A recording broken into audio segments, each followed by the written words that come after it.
La Regione ha pronti 3 milioni di euro per la bonifica dell'area ex Miteni, opera prioritaria, ma la legge non ci consente di agire da soli, caro Premier Conte. Serve che il governo nomini subito un commissario straordinario con poteri di agire con tempestività e con adeguati finanziamenti statali. È quanto ha scritto in sintesi il presidente Luca Zaia in una lettera al presidente del Consiglio Giuseppe Conte.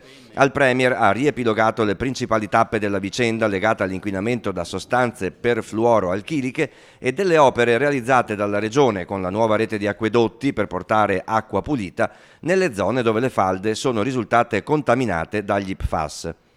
Opere di bonifica che al momento non hanno risolto l'emergenza della diffusione della contaminazione delle acque sotterranee.